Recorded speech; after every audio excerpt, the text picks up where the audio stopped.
tal? Hoy estamos con Jesús Castillo, nosotros por supuesto en un día más de nuestro canal de YouTube, Los Datos de William Penny. Vamos a conversar con el fundador de Contigo App. Ustedes saben, Contigo App es una de las aplicaciones, las dos aplicaciones que tienen permiso o licencia por la SUNACRIP para poder transar con cripto en Venezuela. Creo que son las dos únicas, Cristo y Contigo. Y bueno, Jesús, después de un tiempo importante, pues hoy abrió la puerta para poder conversar y vamos a hablar de una u otra manera de una gran cantidad de temas, ¿no? Que les importan a las audiencias, les interesa a todos los que de una u otra manera pues están vinculados con el entorno digital. Y bueno, y qué bueno que Jesús, gracias por abrir hoy a Contigo para poder conversar y poder pues, ser un poco francos en todo lo que de una u otra manera Contigo está buscando. Bueno, también las partes importantes. Contigo de una u otra manera pues logró que Y Combinator le dieron unos fondos iniciales, después hubo otra posibilidad de otros fondos y ahorita acaban de tener otra ronda de capital donde también consiguieron otros fondos y una valoración bastante interesante. Ya me hablarás un poco de eso. Pero vamos por el principio, Jesús. ¿Cómo nace Contigo esa primera historia que no fue tan exitosa y cómo después le dan la vuelta y salen con una solución, con una aplicación para cripto como tal?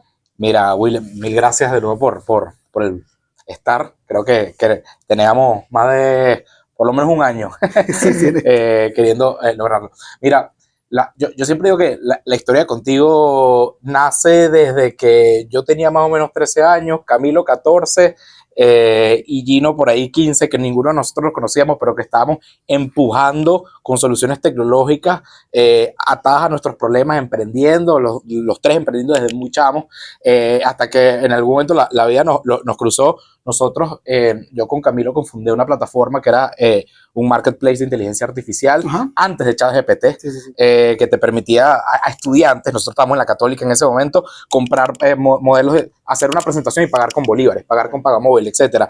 Y ahí nos empezamos a dar cuenta que el mayor problema de eso no era el modelo de inteligencia artificial, sino era la pasarela de pago, de conectarnos. Ningunos bancos nos daban API, cómo nos conectábamos, etcétera. Y ahí empezamos a hablar sobre la realidad de construir una pasarela de pagos, una billetera, tocamos las puertas, nos dimos cuenta de lo difícil que era entrarle a la industria financiera en Venezuela como emprendedores, como chamos. Había una regulación, no había claridad, etcétera. Entonces, eso te estoy hablando del 2021, ¿no? Estábamos en plena universidad. Nosotros seguimos con esa plataforma y con esa plataforma nos ganamos una beca de 90 días en un programa llamado BuildSpace en San Francisco, a la cual básicamente nos dieron la oportunidad de esa idea que veníamos escalando. Teníamos un poco más de 1000 usuarios activos cada día, la posibilidad de escalarla, ¿no? Escalarla a un proyecto serio para que al final de esos 90 días ellos iban a traer una serie de inversionistas relacionados a la red de BuildSpace, que es una empresa también de Y Combinator. Entonces ellos estaban ya metidos en la red. Bueno, para si les gustaba tu idea, te fondeaban. Muy al estilo Silicon Valley, cosa que era muy ajena para nosotros. Nosotros nos fuimos, ellos te pagaban la mitad. Por cierto, esto es público y está en Twitter, del Twitter de Camilo, en el mío. Hicimos un GoFundMe para poder levantar los fondos para poder ser, porque bueno, te pagaban la mitad, pero la otra mitad, bueno, un cuarto en San Francisco de una persona te cuesta $4,000. Y la comida, bueno, eso era punta de ramen y los pasajes, etcétera. Así, cuando nosotros estábamos en la semana 4 de allá, nos dimos cuenta que en verdad el mayor dolor, sí había un tema con inteligencia artificial, no había salido ChatGPT todavía, pero había un tema con la pasarela. Y muy mentalidad, y nos parecía muy difícil entrarle al tema de la pasarela en Venezuela, pero muy mentalidad de las personas con las que convivimos. Es que había muchos bancos que no tenían ni siquiera API, el país estaba apenas arrancando y después la ciudadana había colocado una traba para las fintech. Entonces muchas fintech murieron en esa época producto de esa traba que colocó a los ciudadanos, porque hay que decirlo como tiene que ser, pues, una limitación para las fintech y muchas se fueron del país. Quedó casi que ninguna. Y otras se murieron en Venezuela. Imagínate la complejidad, por unos chamos universitarios, cómo le entramos a esto, ¿no? Entonces nosotros casi que lo estábamos desestimando y bueno, 3, 4 personas allá en la misma red esta de donde estábamos en el programa, conviviendo todos los días con ellos, muy mentalidad Silicon Valley, nos dijeron, no, vale, eso es lo que tienes que pegarle. Ahí es donde está. Y bueno, una gente que desdibuja mucho la realidad y dice lo imposible no es imposible, nos dieron mucha motivación y nosotros dijimos, mira, aquí es donde es. Y nosotros empezamos a entrarle por ahí y ahí fue cuando lanzamos el famoso SAN digital. Porque descubrimos que era un hueco donde podíamos lanzar que no necesariamente, bueno, no, por lo que averiguamos, hablamos con algunos amigos abogados, bueno, amigos, compañeros de universidad que todavía están... Además, es algo muy típico del venezolano. Es muy típico venezolano, entonces encontramos que ahí podíamos lanzar algo sin necesidad de pasar por una licencia. ¿Por qué? Porque es o sea, la manera en que funciona un SAN digital, como funciona el bolso, como funciona el SAN, es peer-to-peer, ¿no? O sea, eran nosotros 5 acá. Alguien que garantiza garantiza que esos fondos van a estar disponibles para ti cuando te toque cobrar. Y había un líder de la comunidad. Entonces, el rol de Contigo no era financiero, no era en la custodia de fondos ni nada, sino que nosotros hicimos la plataforma tecnológica para manejar el SAN digitalmente, ¿no? Entonces, y no estábamos metidos en fondos, no estábamos metidos en API. Evidentemente, si hubiésemos tenido API, la confirmación del pago móvil, cuando alguien ponía le pagaba la cuota, hubiese sido maravilloso. Eso no lo logramos en el interín del SAN. Pero bueno, hicimos la plataforma tecnológica para... Así comienza Contigo. Mira, yo creo que llegamos a tener más de 13,000 SANs activos, creo no, más de 13,000 y pico SANs activos. Con esa idea, por cierto, levantamos nuestros primeros $100,000 al final de ese programa. Pero claro, empezamos a tener un techo, nosotros empezamos a hacer publicidad. Creo que tú estuviste en un evento en aquel... No recuerdo el cual, pero sí, después empezaron a hacer como una especie de compre una moto y lo pagabas a través claro, que era un proyecto, SAN, pues, un SAN para la moto, un SAN para tal cosa. Nos dimos cuenta que los usuarios hacían SAN de moto. Entonces, ¿qué dijimos nosotros? Bueno, vamos a meter el SAN de moto como un producto digital. Empezamos a escalar con eso, pero al mismo tiempo... Abrir productos adicionales, pues. Cochinito de ahorro, que no sé si tuvo éxito en algún momento. Cochinito de ahorro en su momento, y lanzamos el P2P como el Binance P2P, pero local. En ese momento todavía no existía el Dorado, o si existía, creo que no había entrado al país. No entra al país. Entonces, bueno, muchos entran, pero no entran legalmente porque finalmente no claro, tienen aprobación. No, pero me refiero a entrar con publicidad, sí, etcétera. Entonces, y empezamos con eso. El SAN empezó a tener un techo, y es que para poder seguir escalando necesitábamos conectarnos de alguna manera en la industria, porque bueno, se nos estaba escapando de las manos, había morosidad de algunos de los SAN, eso recaía en que Contigo se va a hacer responsable, no, el responsable es el líder, y empezamos a hacer bulla. Y entre esa bulla, bueno, lanzamos también el P2P, empezamos a hacer más publicidad, y nos damos cuenta que no había posibilidad de nosotros de seguir creciendo en Venezuela si no nos conectamos a la industria bancaria nacional. Total. Pero algo, en ese momento nosotros creo que era un poco inocente la premisa. Para nosotros no había más pensamiento. Yo lo que necesito es una confirmación de pago móvil automática. Eso es lo que pedíamos nosotros en este momento. Hoy en día yo me di cuenta, coño, eso era muy inocente, ¿no? O sea, pensar que con eso ibas a poder construir, no, después vienen muchas cosas más por detrás. Cuando te metes en ese mundo financiero te das cuenta del monstruo de es impresionante, porque además hay muchísimas regulaciones que son necesarias, ¿no? Entonces, claro, es importante un tema todo de control, el proceso. De pues, cumplimiento, que bueno, imagínate. Y eso fue, nosotros nos damos cuenta de esto, y en octubre de 2023, en una conversación con Camilo, con Gino es mi otro socio colombiano, que lo conocimos allá. Gino había quedado en el mismo programa con una aplicación financiera para Colombia, muy parecida allá, y dijimos, mira, vente con nosotros. Además, él había estado empatado con una venezolana por 12 años, entonces se conocía mucho nuestra cultura. Sí. Y ahí cuando decimos, mira, ¿cómo podemos aplicar nosotros una licencia financiera? Contratamos a un escritorio de abogados que sabíamos había ayudado a varias startups acá a sortear. Por un lado, con uno habían logrado tener una licencia financiera, y con otro actor habían tenido varios golpes por no tener licencia financiera. Entonces se sabían las dos caras. Mira, ¿cómo aplicamos? Y empezamos a armar un proyecto larguísimo, presentamos, y eso fue, mira, desde octubre de 2023 hasta enero del 2025, cuando nosotros nos dan la aprobación, ¿no? Un año y 3 meses, bueno, fue una iteración. Primero presentamos el proyecto en Subeban, después nos dijeron, mira, después creo que a los 8 meses nos dijeron, esto no es por aquí porque esto está relacionado con criptomonedas, pues claro, nosotros proveíamos billeteras a los usuarios. Entonces, si es criptomonedas, esto tiene que ser por esta superintendencia, que está junta pero no revuelta, etcétera, ¿no? Entonces, ese un poco, ahí lo dejo en cómo inició Contigo. Y después de eso, Jesús, viene toda la transformación. Sí. O sea, viene el proceso de la integración de Sunacrit, viene un hueco oscuro allí, y sales tú en enero del 2024, 2025, si mal no recuerdo, con una especie de publicidad a favor de Contigo sobre tenemos la licencia. Sí. A partir de ahora nos vamos a conectar con no sé cuántos bancos, vamos a hacer tal y tal cosa, y arranca el Contigo 2. Sí. Cuenta un poco esa parte de Contigo 2, de lo que fue Contigo 2 hasta, digamos, finales de año, que hacen esa presentación en Venezuela, y después viene como una caída por el hackeo y por una gran cantidad de cosas, porque venían muy bien, ¿no? Y el primer semestre, el segundo semestre fue, según los datos que ustedes manejan, fue maravilloso, porque producto también de que el propio ecosistema local, de una u otra manera, se vio obligado a tener que utilizar las monedas, las criptomonedas, para poder sortear una gran cantidad del tema de sanciones, que hoy en día por parte de ellas no están, ¿no? Sí. Pero en aquel momento, ustedes y Cristo se convirtieron como en dos cosas. Uno, positivo para los que necesitaban de una manera manejar todo el tema del dinero cripto a través de lo que pasaba con el tema del petróleo. Y otro, un tema oscuro, porque finalmente muchos decían, ¿por qué estos dos sí y otros no? Sí. ¿Qué tienen estos que los demás no pueden tener? ¿Y por qué a estos le dieron licencia? ¿No? Sobre todo en un caso de una intervención de la Sunacrit, que era importante, y por qué Sunacrit le da esta licencia a estas dos criptomonedas o estas dos billeteras, y no a otras que quizás quizás estas inversiones no están. Dorado, algunas más que entraron, nunca entraron, pero estaban allí operando ajenas al país, pero de una otra manera pues también tenían una base de clientes importante. Sí. ¿Por qué crees tú? ¿Por qué en el caso, por qué contigo? Porque no hablemos de la competencia, pues bueno, ¿por qué contigo? Mira, empiezo atrás para adelante quizás con lo último. La gente creo que especula mucho sobre la naturaleza de esta licencia y yo... Vive en un país donde todo siempre se especula. Sí, sí, y es complicado, ¿no? Porque todo puede ser agua turbia, pero entonces no sabes, y siempre es difícil averiguar. El trabajo de usted es un trabajo titánico, porque entonces por dónde es la cosa. Dicen, bueno, ya vamos a llegar a eso. Hay un árbol genealógico que me han pintado a mí, hay un árbol genealógico que le han pintado a Camilo, etcétera.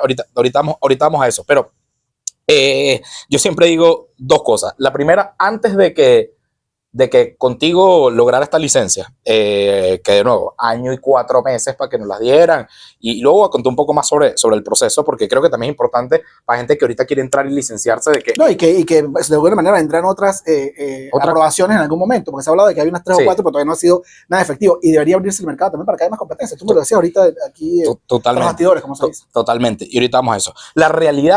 Pero la realidad es que antes de que existiera la licencia contigo, que en ese momento la única que vigente fue la de Crixo, habían 18 licencias aprobadas por esa superintendencia. 18 licencias y algunas ligadas no, o sea, transparentemente diferentes bancos tenían su respectiva licencia, evidentemente con otra estructura jurídica y todo lo demás, y así habían varias, 18 licencias que claro, y una de las cosas que nosotros hemos dicho, lo hemos dicho públicamente, es que si tú mezclas criptomonedas y además te prestas para negocios que no son tan transparentes, y además eso se vio ligado a aquel tema de la Sunacrip, la Sunacrip probablemente parte 1, bueno, o sea, eso es lo que te termina diciendo, o sea, ahora sacar una licencia es mucho más difícil, porque en su momento, bueno, la gente toma una cantidad de acciones y claro, en esas 18 probablemente yo conozco un par de personas que tenían licencia en ese momento que no tienen nada que ver con el famoso problema que hubo. Sí, pero bueno, cayó todo. Cayó la primera piedra dominó, cayó todo. Entonces, eso es una realidad que hay que pintar, es que habían 18 licencias.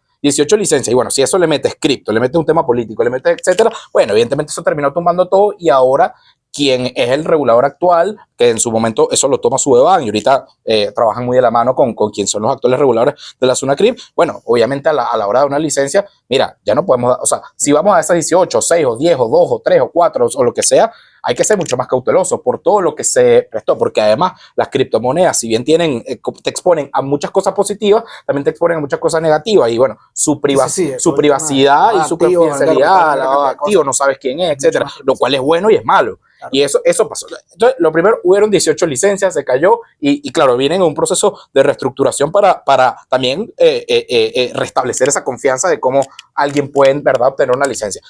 Y hay una presión para que haya alguien que esté aprobado, por supuesto, para que maneje los activos que se van a empezar a manejar. O sea, tienes que de una otra manera hacerlo, pues si no, sí. ¿Cómo dejas al país? ¿No? Claro. Lo sigues dejando en un camino gris. Claro. Y lo cual te ata a, bueno, cada vez que un nuevo actor aplica una licencia, ¿cómo sabes que eso va a ser un buen actor? Bueno, tienes que revisarlo a profundidad. Y eso hace que haya una dificultad mayor, por lo menos en los años anteriores, de cómo alguien puede lograr una licencia. Y es que, mira, cómo están, y especialmente si es un actor nuevo. Creo que como comentabas tú, también lo comentaba el amigo Frank Monroy, ahí ustedes dieron la primicia de que probablemente hayan 2 o 3 licencias que están en camino, de este mismo tipo de licencia. Sí. Creo que están, y claro, la gente dice, se han tardado. Bueno, no es que se han tardado, es que probablemente están haciendo una revisión para evitar que esto pase.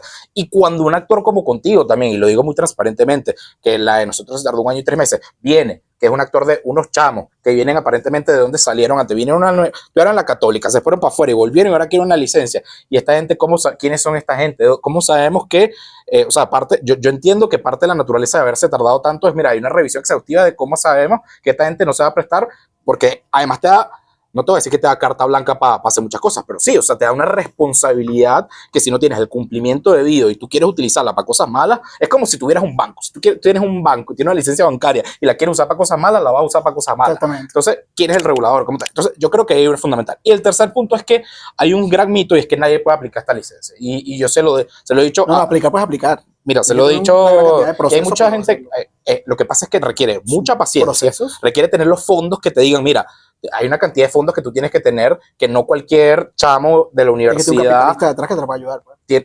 que te diga, mira, si te hackean, tú vas a tener la plata para responder, por ejemplo.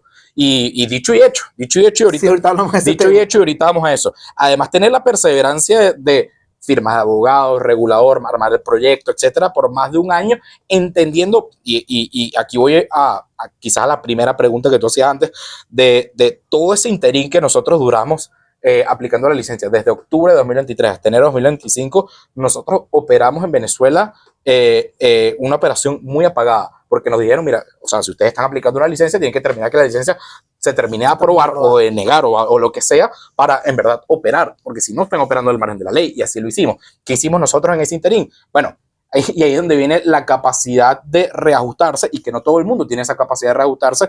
Además, si vienes de nuevo de chamos que no, o sea, sin fondos, etcétera, por un lado, convencer a los inversionistas afuera. Después de que nos dieron los $100,000, logramos levantar. ¿No crees que la jugada de One Combinator les dio a ustedes un espaldarazo para que le dijeran, si One Combinator le aprobó unos fondos o un capital de estos chamos, es porque One Combinator uno cree que es una compañía fuerte, una aceleradora que te va a investigar mucho, sí, ¿no? Que finalmente va a decir, no voy a poner este fondo aquí porque creo en el proyecto, pero además tengo que saber de dónde vienen este par de chamos, ¿no? Totalmente. O estos 3 chamos, ¿no? Entonces yo creo que eso no habría sido de repente un impulso en el caso local para que de repente tuviesen parte de esa licencia. Yo creo que sí. Y no mucho de lo que habla mucha gente que dice que, bueno, que hay una relación allí extraña en otro lado. Yo creo que tuvo que ver, además, por ejemplo, Y Combinator tiene un precedente, es que había invertido en el 2019-20 en Yomi. Y ya los reguladores... 20 millones el primer año. 20 millones, después... 40, sí. Y ya los reguladores... la primera, sí. Sí. Bueno, la primera venezolana creo que fue... hubo Cocopago, Quick, hay varios amigos venezolanos ahí. Y que allá en México también. Correcto. Pero de Venezuela tienes razón. Y claro... Yumi lo conocían para el momento que Contigo quedó en el 2024. Lo conocían, me refiero acá, en Venezuela. Entonces había como un precedente que, mira, esta gente trajo plata al país, armó esta plataforma que además emplea a 30,000 personas, motoristas, etcétera, no sé qué. Entonces había un precedente. Entonces yo, mira, lo que te diga te miento, pero yo creo que sí influyó. Influyó que también nosotros tuvimos la capacidad de decirles cuando nos dijeron, ajá, cuando llegó el tiempo, que eso ahora sí, después de 7 meses, ustedes tienen los fondos para responder a esto. Nosotros en ese momento, mira, las cosas se dieron así, porque teníamos que convencer al regulador y teníamos que convencer a los inversionistas afuera, y no teníamos ninguno de los dos al momento. Entonces, bueno, a los de afuera ya habíamos levantado $100,000, habíamos probado que podíamos escalar la idea, y fue cuando entramos a YC y nos dieron $4 millones, entre los fondos de YC, inversionistas aliados de YC. Y con los $4 millones nosotros dijimos, sí, aquí tenemos para responder. Entonces, fue malavariando. Y eso, evidentemente, fue un hito para seguir el proceso de licencia, porque si no tienes los fondos, mira, papá, ni siquiera vengas para acá. Y eso ni hablando, bueno, los fondos de los escritorios jurídicos, que claro, es un proceso en el que te llevan, pero aquí todo el mundo cobra, ¿no? Claro, o sea, y claro, y de nuevo, para un proyecto universitario, como nació esto, mira, o sea, de vaina teníamos para pagarlo el semestre de la Católica, que se había puesto caro ya. Entonces, claro, la duración nunca es cara, es costosa. Es costosa, es verdad. Hay que acordarse siempre de eso. En ese momento nosotros, por cierto, congelamos la carrera y bueno, seguimos con esto, levantamos los fondos, no sé qué. Parte de esa realidad que nosotros dijimos, mira, en verdad cuando nosotros nos aprobaron la licencia el 9 de enero del 2025, lo que dijimos fue, había que, o sea, nosotros no lo creíamos y dijimos, se siente irreal, pero claro, había que tener mucha paciencia, mucha perseverancia, la capacidad de encontrar los fondos desde cero, como una empresa de cero, con la promesa a los inversionistas de afuera de que esto podía o puede convertirse en el primer unicornio venezolano, de que en un momento donde, bueno, la Venezuela de hoy hay inversionistas diciendo, mira, mirando Venezuela. En ese momento era como, mira, hay mucho riesgo país, etcétera. Entonces, además había un tema también importante, Jesús, que era lo que había pasado con otros exchange. Claro. Y lo que era la desconfianza del venezolano, porque hubo muchas malas prácticas y hubo muchos exchange que se fueron y se robaron un pocotón de plata. Sí, y finalmente vienes tú y dicen, oye, volver a confiar en un exchange, pero el venezolano es como, realmente a veces es como muy confiado porque siempre da como la primera piedra. Bueno, ya que me hicieron esto, pero voy a intentar con esto, a ver cómo me va. Y también por la necesidad de resolver el problema. O sea, y eso también, la necesidad obliga a que tú tomes una decisión, aunque no confíes en el primer momento en esa solución que te están dando, ¿no? Totalmente. Y yo creo que has dado un punto clave, y es que el venezolano es confiado y escéptico al mismo tiempo, porque él dice, mira, te doy, pero a mí me han estafado tantas veces. Yo he caído en tantas veces que no te voy a dar todo. O sea, es que no tengo más opción, tengo que pruebo contigo, pero estoy agarrado a medida que tú me vas dando. Y claro, hay preguntas naturales que te hacen, mira, porque no hay otra licencia. Mira, y creo que hay un tras bastidores, lo que te estoy contando es que hay que tener una cantidad de cosas en posición para lograr pasar por el proceso, por ejemplo, de una licencia. Y yo creo que comentando cuando nos preguntan por qué no se las han dado a otros, porque no han aplicado. Y en verdad yo los conozco o sea, personalmente varios amigos competidores, ¿no? Que de una manera u otra trabajan en un exchange o una aplicación financiera similar, USDT, USDC, fuera o dentro de Venezuela, y es que no decidieron aplicar. Nosotros en algún momento nos dimos cuenta de que nos íbamos a meter en problemas si no aplicábamos. Exacto. Y contratamos... Sí, por la regulación local. Por la regulación local. Y bueno, está bien. Y dijimos, mira, ¿quién es la firma de abogados que ha sacado estas licencias? Y que también ha fallado en sacar licencias. Y buscamos. Los abogados son muy confidenciales y no les gusta que los mencionen. Pero con ese proyecto ellos nos llevaron de la mano. La primera reunión, proyecto así. Mira, aquí aplicamos. Y ahí empezó el proceso. Y evidentemente... Después de un mes, cuando te dicen no, tienes que traerme esto, tienes que traerme esto, es muy fácil decir, yo creo que mejor vamos a hacer otra cosa, ¿no? Tirar la toalla, pues. Esto no tiene sentido. Nosotros, ¿qué hicimos en ese interín? Mira, necesitamos seguir operando, pero esto puede que se tome nosotros proyectábamos hasta 3 años. Eso es lo que nos decían. Y claro, ¿qué vamos a hacer en 3 años? Y están todavía levantando los fondos, pero entonces, ¿cómo responder? Mira, nosotros dijimos, hay más de 8 millones de venezolanos en la diáspora, no hay una plataforma que los una, y todos esos venezolanos están haciendo 2 cosas, mandando remesas, y los que están recién llegados a su país de destino, a Colombia, Estados Unidos, lo que sea, necesitan una aplicación financiera de confianza, porque cuando tú eres indocumentado, ningún banco te abre. Entonces dijimos, bueno, vamos a lanzar una plataforma, ahí tenemos una comunidad, 8, no sé la cifra, unos dicen 7, 10 millones, lo que sea, pero sabíamos que eran millones de venezolanos afuera, 3 millones en Colombia, 1 millón en Perú, 1 millón en Estados Unidos, 700,000 en Brasil. Mira, ¿cómo los unimos? Y ahí empezamos a mercadear contigo en todo ese interín de tiempo para remesas y para su aplicación financiera de confianza. Y entonces nosotros empezamos a crecer ese año y 4 meses afuera, y es cuando nos dan en enero del 2025 que nosotros decimos el famoso video de ahora sí. Ahora sí. No, yo me acuerdo, estás tú, ahora sí, vamos a hacer esto, vamos a activarnos con los bancos. ¿Y cómo fue el proceso luego de esta primera parte de activarte con la banca nacional para poder hacer todas las operaciones que después empezaron a hacer directamente con la banca para que la gente pudiese de una otra manera, ¿sabes? Llevar sus fondos para la banca, trasladarlos a contigo y de otra manera pues tener su capacidad para después poder cambiar eso a Fiat o tener su USDC, porque finalmente usted al principio trabajaba mucho con USDC en vez de USDT. Sí. ¿Esa decisión por qué pasa? Ya te cuento, yendo a la primera, eso para nosotros fue una odisea, no lo creíamos, porque claro, la primera que no creíamos era nos aprobaron. O sea, eso era un día que nosotros creíamos que puede que no iba a llegar nunca. ¿Qué hiciste ese día? El 9 de enero cumplía mi mamá, por cierto, creo que se me olvidó el cumpleaños y todo. Pues yo no entendía qué estaba pasando, estábamos en Caracas, bueno, yo creo que Camilo y yo y Gino de hecho creo que todavía estaba aquí, no, porque Gino vino en diciembre, nos acompañó en diciembre de 2024, él nunca había venido a Venezuela, Gino y el equipo, y habían varios del equipo que no son venezolanos, que vinieron en diciembre antes que nos aprobaran la licencia y se fueron ahí casi que en enero, bueno, para entender qué estaba pasando en el país, cómo podíamos mejorar la plataforma. Si te soy sincero, no me acuerdo, probablemente en shock todo el día. Inmediatamente nos volteamos, claro, el país se estaba reactivando de enero, no, normal, sí, 7 de enero, 6 de enero, y empezamos a llamar a los bancos, mira, conocemos a alguien en Banco Activo, conocemos a alguien, el primero que nos atendió fue R4, R4 nos dio su API, conectamos, ese fue el primero que conectamos, luego nos conectamos a Banco Activo, nos conectamos a Banco Plaza, bueno, cuando la industria bancaria se empezó a enterar que hay una nueva licencia, algunos nos empezaron a llamar, porque bueno, yo no tenía en el directorio de mi teléfono BNC, entonces capaz tenía un cajero de BNC que me ayudó una vez en la universidad a abrir allá en la Católica una cuenta, pero abrimos R4, conectamos Activo, conectamos Plaza, y en ese momento conectamos BNC, conectamos... se empezó a abrir la banca. Banca amiga, claro, y claro, ahí es cuando para nosotros era la odisea. Mira, esto es lo que 4 años nosotros pensando desde el 2021, esto es enero del 2025, en 2021, cuando nosotros comenzamos a la plataforma de inteligencia artificial, dijimos, cuando nos dimos cuenta que la pasarela era el tema, que recuerdo que el primero con el que nos reunimos en su momento era Venezolano de Crédito, que tenía UBI, entonces intentamos entrar por ahí, que a nosotros la odisea era la API de pago móvil, y esa fue la primera que nos dieron, y yo decía, qué locura. Tu segunda pregunta era relacionada con todo el tema después del proceso inicial. ¿Cómo fue ese primer año de operación, la integración con la banca? Fue muy importante porque después viene un proceso de crecimiento de Contigo que se une automáticamente con todo lo que estaba pasando en el país y la necesidad de todos de poder tener criptomonedas para poder de una otra manera sacar dinero del país a través de bolívares con USDT y una gran cantidad de cosas. Y después viene pues todo lo de la parte del Estado que necesita también desde el punto de vista utilizar parte de las 2 exchange para poder cubrir y pagarle a sus proveedores. Pues finalmente hubo un tiempo que eso pasó, ¿no? Y viene después octubre, noviembre, ustedes hacen un lanzamiento interesante en Venezuela, hablan de esos 20 millones de dólares que logran, y después viene en enero ese hackeo que apaga literalmente todo, ¿no? Sí, mira. O sea, viene como todo lo que me has contado, viene un proceso de esfuerzo, después viene un proceso de crecimiento, y cuando tú crees que ya te está yendo bien, te cae ese golpe durísimo en enero y te apaga, ¿no? Sí. Finalmente, ¿no? Mira, yo creo que la realidad de emprender en una industria tan difícil, donde si la pegas de jonrón, la probabilidad de éxito es tan grande. Es muy grande. Y más allá de éxito personal, estoy hablando de la probabilidad del impacto real.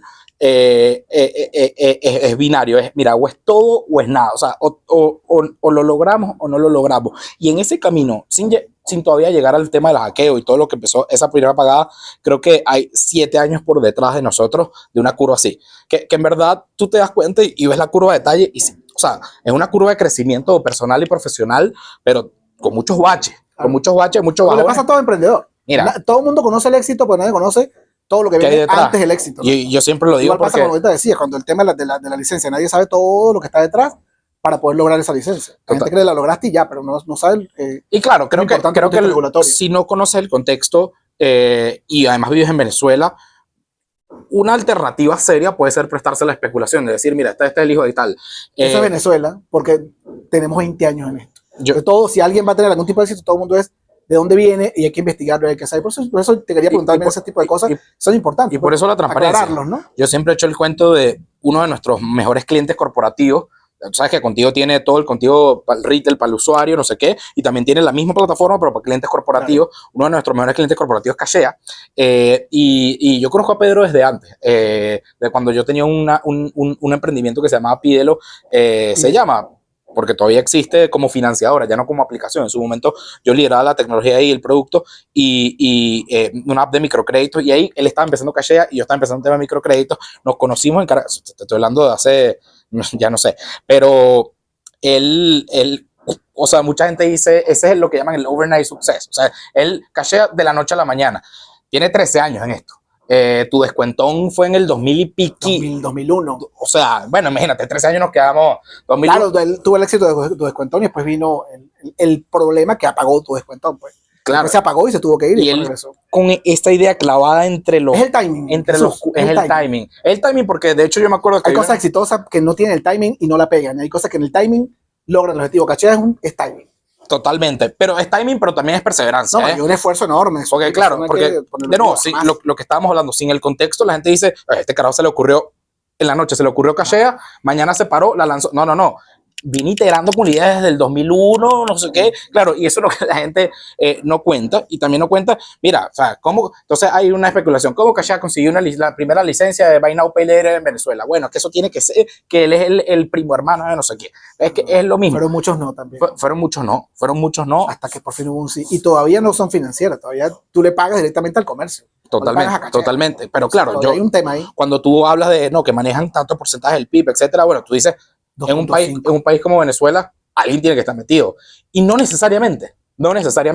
O sea, y eso es lo más loco. Claro, requiere de muchos sacrificios poder entrarle a un mercado así. O sea, es un tema bastante complicado, ¿no? Y específicamente si hablamos de industria financiera, de estar de una u otra manera ligado a manejar plata de la gente o cobrar plata a la gente, todo lo que tiene que ver con industria financiera.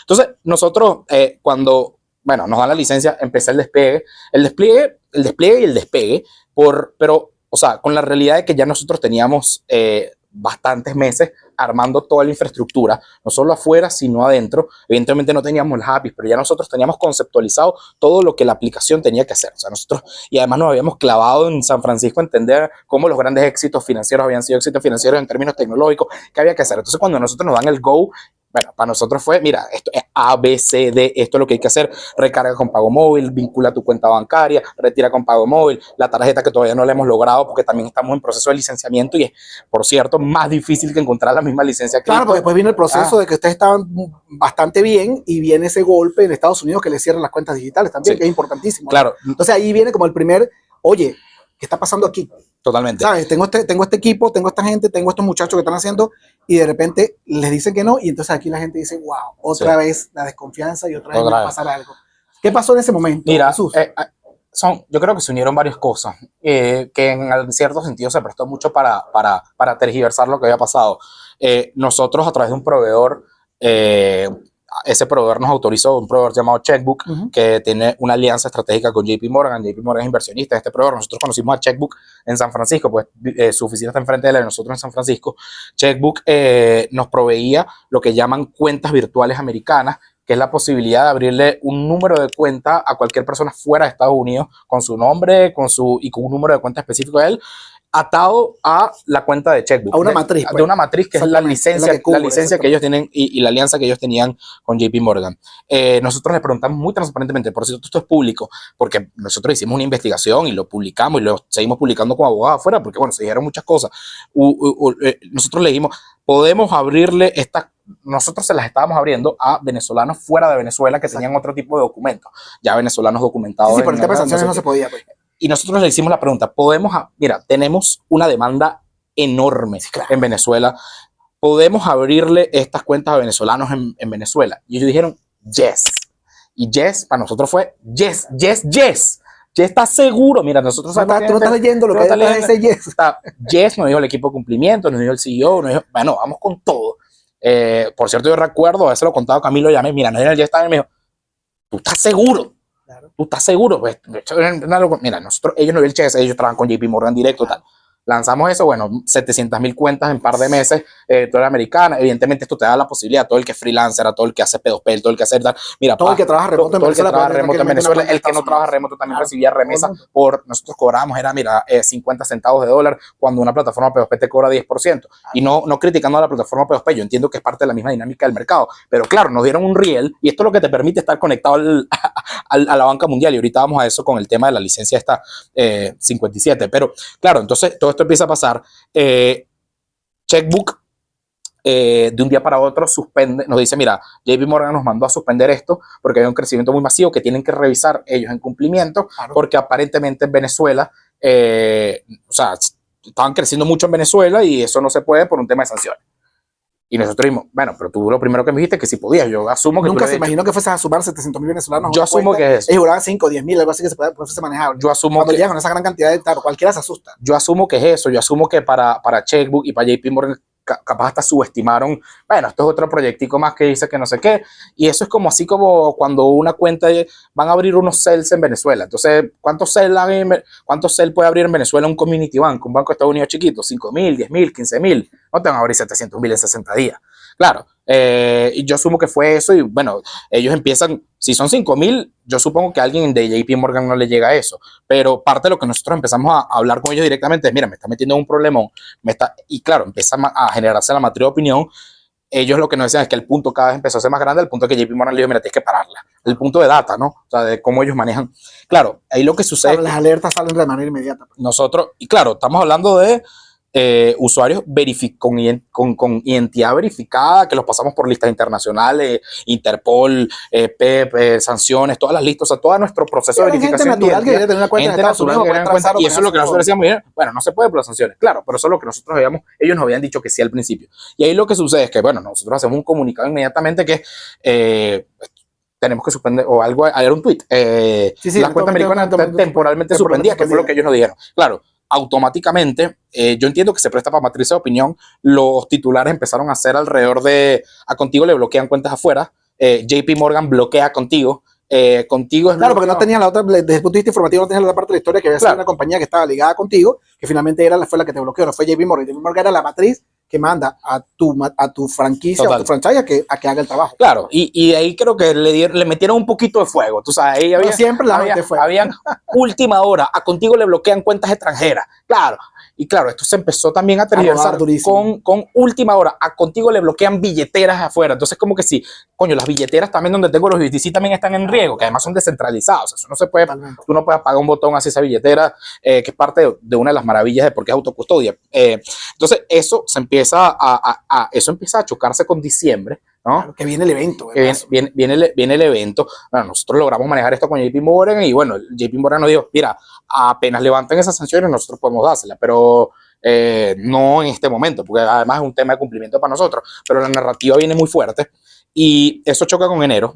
el 5 de enero nosotros... Antes de hablar de enero, eso quiere decir que en este momento que se están liberando un poco las sanciones y con la licencia 57, todo esto puede ser que en el momento todos esos clientes tuyos que hoy día tienen una cuenta congelada en Estados Unidos pudiesen retomar esa cuenta. Sí. O tuviesen ustedes que contigo volver a rearmar la estructura de data para poder reconectar a esos clientes. Dos cosas. Uno, ellos no tienen cuenta congelada en Estados Unidos y nosotros tampoco. Ahí lo que ocurrió es que... O suspendida, pues no sé cómo.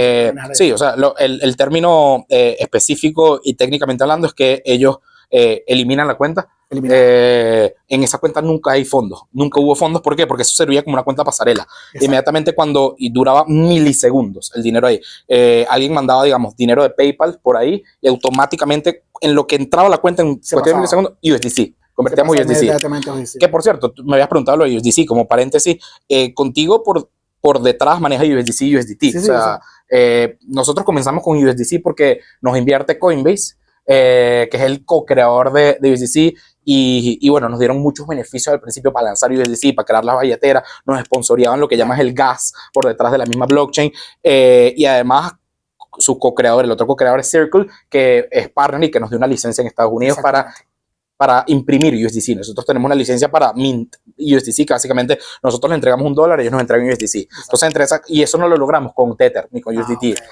De hecho, seguimos en proceso, bueno, porque creo que ellos tienen, no por un tema regulatorio, sino porque ellos tienen, ellos mismos controlan su liquidez. Otro mecanismo. Tienen otro mecanismo muy diferente. Ahorita creo que están muy interesados en Venezuela, por cierto. Todos. Entonces, volviendo al tema, claro, nosotros, la cuenta automáticamente ellos dicen, se elimina. Eso, como te digo, eso es una cuenta, lo que llamamos en behalf of, es una cuenta atada a la cuenta pote de Checkbook, pero, ojo, es un vehículo que el mismo Estados Unidos, el sistema bancario interbancario de Estados Unidos creó precisamente para ofrecerle a personas fuera de Estados Unidos la posibilidad de tener cuentas y mover dinero porque se dieron cuenta que era una demanda. Exacto. Se dieron cuenta que en países como Venezuela, por ejemplo, aunque Venezuela no pudieran hacerlo porque estaba sancionada, la gente usaba Zelle dentro del sistema de Zelle sin tener Zelle como un pago nativo en Estados Unidos. Y entonces empezó a usar de una manera tan absurda que pagaban algo de $2 con un Zelle. O hasta más. Así, y lo ves en plataformas. Muchos más. Lo ves en plataformas parte para eso. Entonces, ellos crearon este sistema de lo que llaman Virtual American Accounts, que bueno, las pusieron afuera del mundo. Entonces, es un sistema que existe, ¿no? Un sistema que existe, y bueno, en este caso se va. Ahora, que por lo que ha pasado esta semana, y bueno, la pasada, ¿no? Porque estamos a lunes, pero todo parece que pasa en una semana aquí en este país. Todos los días pasa algo. Todos los días pasa algo. Que sea positivo, buenísimo. Mira, es que ahora estos partners, mira, ellos y todos los que nosotros teníamos y los que no teníamos y los que podemos tener, ahora sí tienen la posibilidad real en términos de cumplimiento de ellos con sus reguladores de ofrecer productos a venezolanos en Venezuela, ¿no? Exactamente. ¿Por qué? Bueno, por la licencia general 57 que creo que salió el miércoles. Y utilizar un canal como ustedes para poder usar un canal como nosotros, regulado para poder ofrecerlo, ¿no? Como cualquier otra institución financiera. También creo que hay corresponsales bancarios ofreciendo. Sí, ahorita comienza a abrirse un poco, pero son unos 6 meses en el que se va a ver una interesante pero un impacto redescubrimiento de una gran cantidad de cosas que no teníamos y que vamos a empezar a tener. La gente pregunta, ¿cuál es el impacto para la gente? O sea, porque ¿cómo me como yo esa licencia? Bueno, o sea, vas a tener servicios más baratos y más inmediatos, vas a tener menos intermediarios, vas a poder abrir, por ejemplo, te vas a poder abrir cuentas, vas a poderte conectar directamente con PayPal o con Zelle. Por ejemplo, la gente que manda remesas tenía que mandarlo con 3, 4 intermediarios. Ahora puedes mandarlo directo porque ya no tienes que buscar un puente por allá. Es como el vuelo Caracas-Miami que viene. Pues. Correcto, más barato mismo, pues. E inmediato. Es lo mismo, ese es el mejor ejemplo. Sí. Jesús, ahora hablemos de la otra parte importante, los hackeos y la desaparición de Contigo. Sí. Porque es como una norma que me parece muy contraproducente para las empresas y te lo digo. Sí.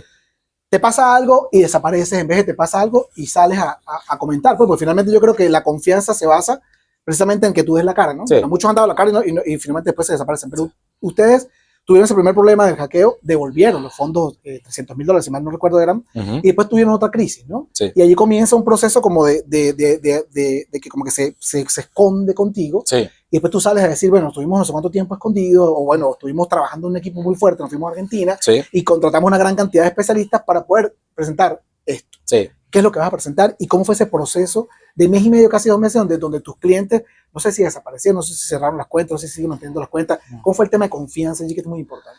Mira, nosotros,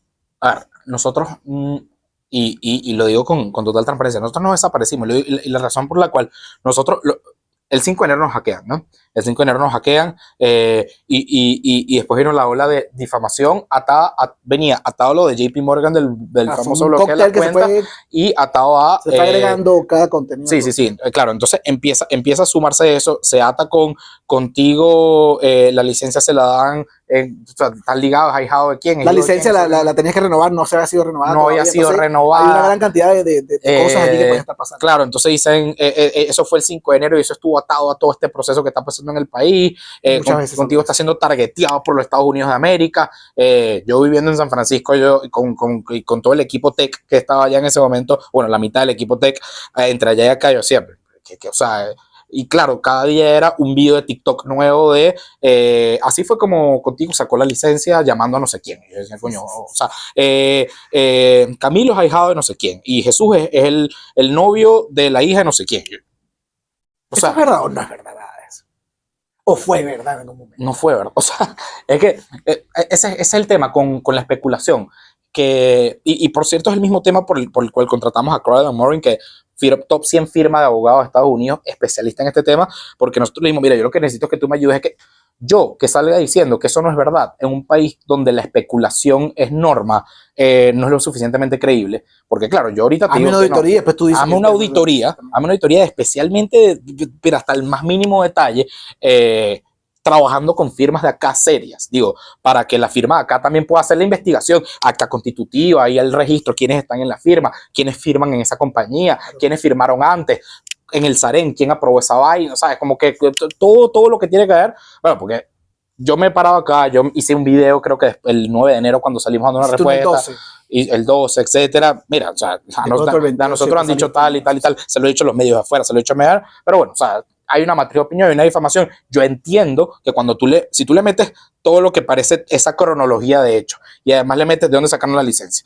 que además de dónde salieron estos chamos, que además dónde consiguieron 21 millones de dólares estos chamos, o sea, ¿quién les prestó esa plata? Yo te voy a decir una cosa, Jesús, hay un valor agregado que ustedes tienen que quizás pueda ser muy valioso para ustedes, que es el tema de Y Combinator y esa parte de fondo. Yo no creo que una compañía de este nivel vaya a cometer el error que muchos forman parte de la especulación. Yo creo que si ellos hicieron eso porque hicieron bien su trabajo sobre el cumplimiento, ¿no? Bueno. Y si lo hicieron en algún momento, y si lo hicieron mal, pues en algún momento dirán, oye, lo hice mal. Sí. Pero hasta hoy en día, lo que tú dices, y me parece muy interesante que tú te abras con esto, es que todo lo que se maneja dentro del tema de especulación, en algún momento, pues, esa especulación va a salir y van a estar ustedes, pues, bien sólidos y bien solventes de lo que tengan que ver. Y si no son, pues ya el futuro decidirá lo que el otro pasó o no pasó. Pero hablamos un poco de ese tema de hackeo y después esa desaparición hasta que vuelven al retomo, porque ya tú estás regresando ahorita a Venezuela para hablar con la banca, para abrir y porque viene una gran cantidad de cosas que ese es el futuro que yo creo que contigo ya para cerrar ahorita. Sí, y ahí es donde vengo el punto de que nosotros no desaparecimos. Nosotros lo que dijimos fue, mira, tanto la vertical del hackeo como la vertical de la difamación fueron muy serias. Fue un golpe reputacionalmente fue un golpe reputacional, pero también fue un golpe del negocio donde además alegaban que había un esquema de corrupción y lavado de dinero triangulado específicamente por contigo, que nosotros dijimos, mira, yo salí haciendo ese video que hablaba de la realidad, hicimos un comunicado luego el 28 de enero, pero en verdad la transparencia total de lo que dijimos en tweets y lo que dijimos en Instagram fue, me tengo que voltear a hacer una investigación independiente con esto. Sí, cuando tenés como un pocotón de bufete y un pocotón de cosas. Y de firma de ciberseguridad, etcétera. Tengo que voltearme. No, yo no me estoy yendo. Tengo que voltearme, mira, para presentarle a ustedes cuáles son los hechos, cuáles no son los hechos. Seguimos operando. Y en todo ese momento la gente seguía cambiando su bolívar, seguía cambiando su efectivo, etcétera, seguía usando su tarjeta internacional de Mastercard que tenemos nosotros. Pero sí bajó un poco las operaciones. Bajó un poco las operaciones proceso, pues. Naturalmente, porque había un tema un tema reputacional, claro. Y no sabía, bueno, muchas noticias de que contigo le van a bloquear, había otra. Es que hasta que no les entregaron la renovación, todo el mundo juraba que esto no iba a pasar. Eso atado. Cuando eso pasa, tú dices, oye, les renovaron la licencia. Claro, pero eso estaba atado al mismo tiempo de contigo lo están sancionando, contigo tiene una... Entonces, claro, si lo están sancionando, yo no voy a quitar mi plata de aquí. Al mismo tiempo, hay rieles que la gente usaba como PayPal que ya no los tenían y eso hizo que bajara un poco o las recargas con tarjeta, ¿no? Que eso hizo, una buena cantidad de cosas. Correcto. Entonces, hay gente que usaba contigo solo por eso. Bueno, esa gente hoy la tenemos que recuperar. Eso, nosotros, cuando hablamos del hackeo del 5 de enero, nosotros decimos... y de hecho esto lo publicamos y lo publicó Supabase. El 5 de enero nosotros tuvimos un acceso no autorizado a un poco más de 1000 cuentas. En ese momento habían 1.5 millones de usuarios activos, solo lograron acceder a 1059 cuentas, alrededor de $300,000. aquí hay dos vertientes fundamentales. Lo primero es que nosotros en menos de 6 horas dijimos, contigo se hace responsable, independientemente esto sea culpa de quien sea, responsabilidad en verdad, más que culpa. Nosotros refundamos a los usuarios, refundamos a nuestros usuarios y ahí nos pusimos y llamamos contratamos a Trail of Bits, firma de ciberseguridad financiera de California, la más experta en todos estos temas de cripto, etcétera. Lo juntamos a ellos con 99hat, que es el equivalente de eso, pero en Venezuela. Ellos le proveen servicio a toda la industria bancaria cuando la han hackeado en Venezuela. Los juntamos a los dos en una llamada y juntamos a Supabase, que es uno de nuestros proveedores de autenticación. El método de autenticación de Google, el método de autenticación de Apple, nosotros lo proveemos con una conexión vía API con ellos. Una empresa también de Y Combinator muy grande, valorada en más de $5,000 millones, etcétera, que siempre han sido, mira, desde que nosotros entramos en YC nos han proveído servicios hasta hace poco gratis, como ser parte de YC. Cuando se dieron cuenta que empezamos a crecer, nos empezaron a cobrar. Pero bueno, nada, o sea, siempre estuvieron con nosotros. Ellos confirmaron en esa llamada, claro, lo primero era, estuvimos en 2 semanas continuas sin colgar un Google Meet. 2 semanas y hacíamos rotación. Se conectaba otra persona que estaba en otro uso horario, íbamos pegando, hasta que como el día 4 de esas 2 semanas en llamada, ellos se dan cuenta que el acceso no autorizado fue de su lado, de su poder. Y claro, y esto es público. Ellos publicaron su postmortem de que el acceso no autorizado fue de su lado y lograron acceder a datos de varias de sus compañías, y una de las pocas compañías transaccionales donde se maneja dinero es contigo. Entonces accedieron a la base de datos y pudieron acceder a 1,000 y pico de cuentas, y de esas 1,000 y pico de cuentas pudieron sacar el dinero, ¿no? Ellos parcharon, o sea, cerraron esa brecha. Nosotros cerramos la brecha de nuestro lado. O sea, nosotros habíamos quitado Supabase, lo volvimos a integrar cuando ya ellos habían cerrado esta brecha. Ellos publican su postmortem, nosotros publicamos nuestro postmortem de qué había pasado, y en ese momento nos movemos a la ofensiva de, mira, teníamos 2 capas de seguridad antes, vamos a movernos a 5 capas de seguridad. Que evidentemente, si le estás mandando dinero a una persona, a un contacto, que es tu mamá, que le has mandado ya 23 veces y son $5, claro, bueno, no te vamos a pedir lo mismo que si estás sacando todo tu dinero. O sea, esta dinámica inteligente. Pero bueno, tienes 5 capas de seguridad para retirar y acceder a tu dinero hoy en Contigo, que se van disparando en medida que, dependiendo de los fondos, si estás sacando todo, como por ejemplo pasó con estas 1,000 y pico wallets, que de una sacaron todo. Exacto. Entonces, hoy hay 5 capas de seguridad Contigo. Eso fue lo que nos movimos. Al mismo tiempo, con ellos hicimos una auditoría muy interna de técnicamente en qué estatus estaba Contigo, cómo el hackeo no fue, o sea, sí es responsabilidad nuestra porque nosotros dimos la cara, claro, pero bueno, fue uno de nuestros proveedores. Evidentemente, bueno, nosotros con los proveedores internamente nos arreglamos. Bueno, siempre la tecnología no es infalible, y hoy en día tú no puedes decir, a mí no me va a pasar, sino tengo que estar preparado para cuando me pase, tenga el menor daño posible dentro de lo que me puede ocurrir. Bueno, porque los ciberdelincuentes trabajan 24/7. Trabajan 24/7, tanto así que, claro, en ese momento, nosotros el miedo fue, hay un ataque targeteado Contigo, porque entonces tú le metes la narrativa, claro, de árbol genealógico, de que ellos son hijos de quién, le metes la narrativa de que a Contigo lo van a sancionar, le metes la narrativa que tú dices, bueno, esto, o sea, ¿qué está pasando, no? Específicamente con el hackeo nos dimos cuenta que probablemente sí y no, porque a la semana después hackearon a Yomi, hackearon a Caché, hackearon a Crece, hackearon a Rapicom. La semana pasada hackearon 12. Bueno, imagínate, pero en esa semana empezaron a hackear otras plataformas tecnológicas que nos hicieron unir como gremio, y ahí fue cuando dijimos, bueno, okay, por lo menos este tema del hackeo no es solo Contigo. Entonces nos hemos robustecido como gremio y nos hemos dado cuenta del pan de cada día, al menos en la industria financiera, es tú estás expuesto a muchas cosas positivas y estás expuesto a muchas cosas negativas. Entre las negativas están los hackers. Entonces esa fue la realidad del hackeo. Se unió con toda esta difamación y claro, nosotros lo que dijimos fue, mira, esta es la respuesta. Y la realidad, el video de la realidad, que creo que duró 13 minutos yo hablando a la cámara, es esta. Ahora, no te lo voy a decir yo nada más. El 28 de enero nosotros contratamos a toda esta gente y deja que esta gente vaya publicando. Y es lo que hemos venido haciendo desde el 28 de enero hasta hoy. No sé ni qué día es, ya perdí la noción del tiempo. Parte de eso no fue desaparecer, fue decir, responsablemente la plataforma va a seguir, pero te tengo que dar data independiente, no solo data de Contigo, te tengo que robustecer la plataforma, y 3, la realidad es que para traer servicios de vuelta para venezolanos en Venezuela sin que nos los puedan tumbar con un botón, tienen que quitar unas ciertas sanciones que las quitaron la semana pasada. Exactamente. ¿No? Y hoy, mira, el estatus de hoy Contigo es más fuerte que nunca. Creo que esto fue una situación que nos puso muy al borde. El video que yo hago, un segundo, tercer video que lanzamos donde casi morimos, no es exageración. O sea, creo que nos llevaron al borde más borde, o sea, de la desesperación de tú decir, porque claro, entre el 5, 6, 7 de enero sentimos que nos estaban atacando de todos los lados posibles. fuera... Impacto reputacional, impacto de seguridad, impacto de todo tipo. Todo tipo, claro. Es bastante fuerte. La desconfianza de los usuarios que está pasando. No, y de paso, lo que tienes que responderle a los que están detrás de ti, aportándote el capital para que tú cumplas, ¿no? Claro, los inversionistas, o sea, mira, ¿qué está pasando? ¿Qué está pasando aquí? Evidentemente, güey, sí, todos hicieron sus preguntas. ¿Esto es verdad? No, bueno, no, y lo podemos corroborar, ¿no? Etcétera. Y claro, nos llevaron al ring más, o sea, a la esquina más esquina, donde fuera target, o sea, si esto fue un ataque targeteado o no, capaz yo en mi paranoia pienso que es targeteado, capaz la realidad es que fueron cosas independientes que muy coincidencialmente se unieron, pero bueno, vamos a suponer cualquiera de los escenarios.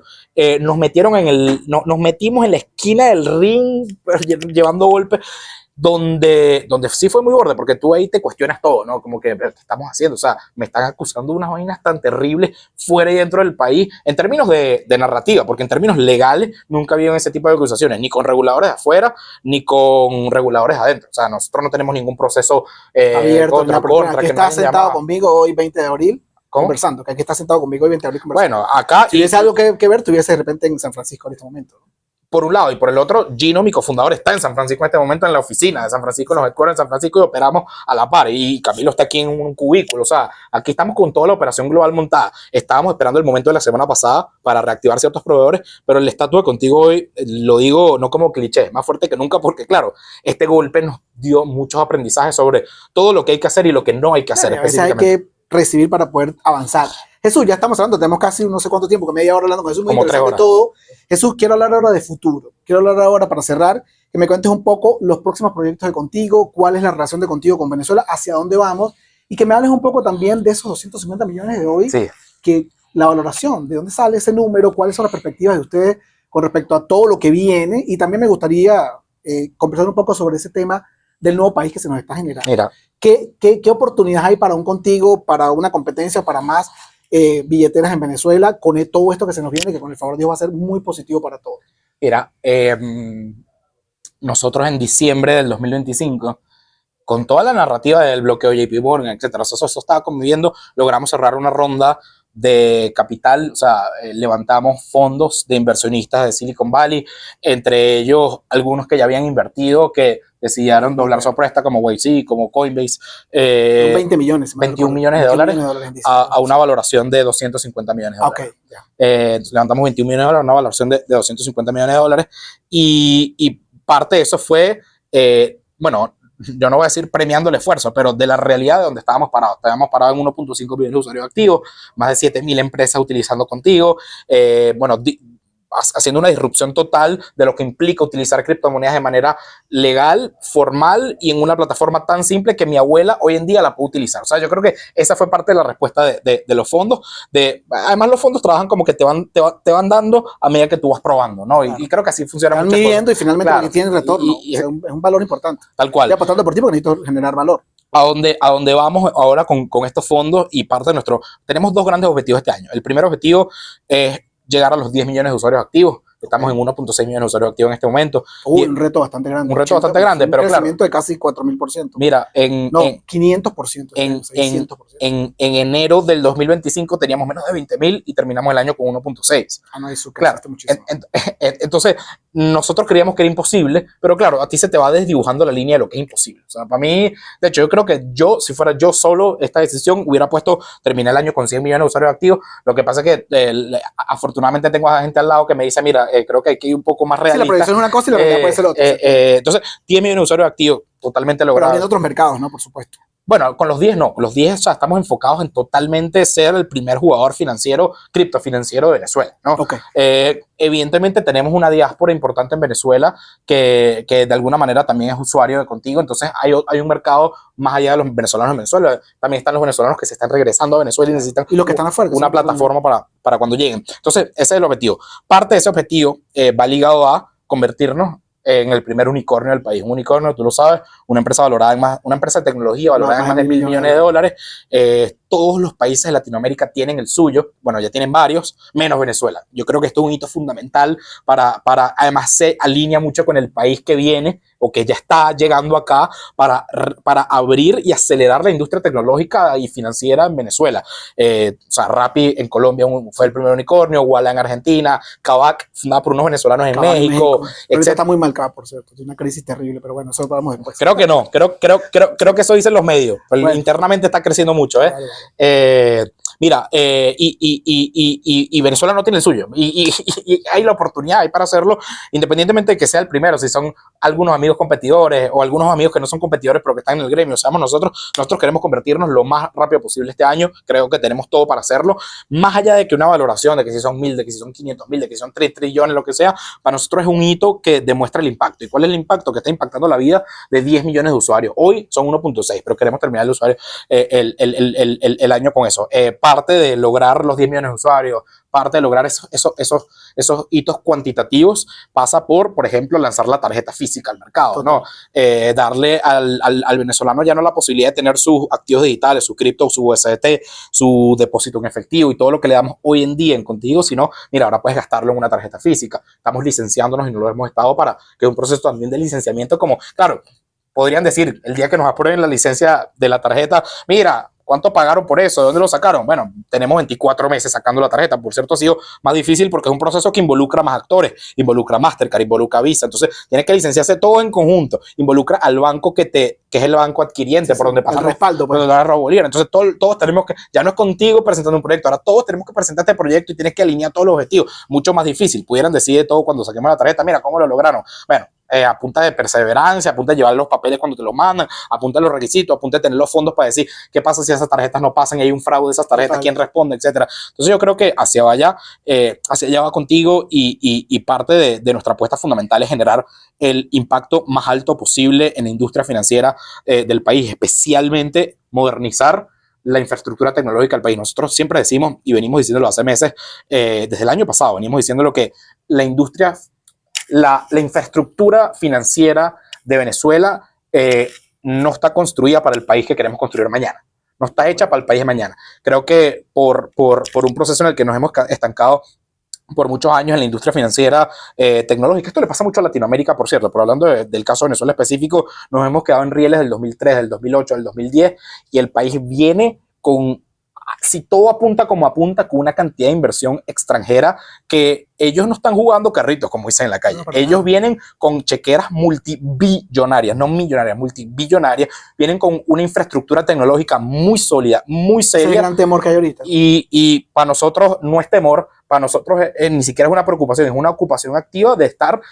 Y la razón por la cual nosotros nos fuimos a San Francisco en una primera instancia en el 2023 fue para absorber todo lo que estos grandes actores estaban haciendo, porque nosotros sabíamos que en algún momento esto iba a llegar. Y es cómo nos atamos de la mano de ellos, cómo somos aliados, cómo les proveemos botones de pago, API, servicios tecnológicos para que ellos entren a Venezuela. Nosotros lo decimos, cuando nosotros nos tocó conectarnos a la banca nacional como startup, como empresa tecnológica, fue un poco traumático, porque claro, no está construida para que un ecosistema se conecte y la industria financiera crezca. Eso es parte de lo que... Está en un proceso. Está en un proceso. Está creciendo mucho el comercio electrónico, está creciendo mucho el nivel transaccional, hay muchos problemas con el tema de conectividad, hay muchas cosas que tienen que mejorar para poder llegar ahí, pero se está haciendo un gran esfuerzo en poder empezar a avanzar. Y creo que hay dos cosas ahí. Cada vez hay más chamos queriendo echarle pichón a la tecnología y cada vez, por ende, se necesita más la posibilidad de que un actor como Stripe venezolano te dé las APIs y te permita conectarte para construir, porque parte de lo que, y ahí es donde está la competencia, parte de lo que permite que un país crezca y que la industria financiera de un país crezca y, por ejemplo, un estado como California, que tiene un Producto Interno Bruto más grande que el de Brasil, crezca a punta de tecnología, es que abras los rieles, abras la competitividad y además te abras al mundo. Y yo creo que ese es el proceso en el que va Venezuela y que queremos ser líderes en eso, no solo por Contigo, sino para crear el hub tecnológico de las Américas acá.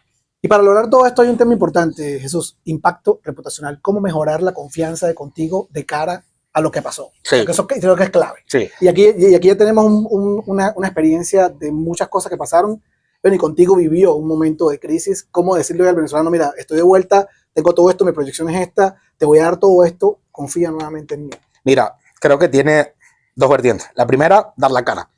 dar la cara como la estamos dando, y ustedes lo saben y ustedes lo escriben, digo ustedes, los medios y los periodistas, en ninguna de las entrevistas le hemos dicho por detrás, mira, no me vayas a preguntar esto, y creo que si lo hubiéramos hecho ya se hubiera filtrado por ahí algunos de ustedes que son periodistas muy críticos, como deben de ser, y totalmente transparentes, bueno, lo habrían dicho, y ni con ustedes, ni con el estímulo, ni con Banca y Negocio, y con todo hemos dicho, mira, pregúntame lo que tengas que preguntar, porque nosotros queremos transparencia total, porque eso es parte de ganarnos la confianza de los venezolanos. Eso es lo primero. Y lo segundo, y creo que igual de fundamental, es más que demostrarlo con palabras y que yo pueda seguir dando la cara, es con hechos. Y con hechos es que la aplicación sea útil, le resuelve un problema al venezolano, que su dinero esté seguro y que además te conecte con lo que te tengo que conectar. O sea, parte de mi rol es cada vez ofrecerte más rieles bancarios nacionales e internacionales. Parte de mi rol es lograr la alianza con Mastercard. Ya como yo resuelvo de que la alianza con Mastercard y que la tarjeta me tarden 24 o 36 meses aprobándola, eso es problema de contigo. Eso es parte del problema de contigo.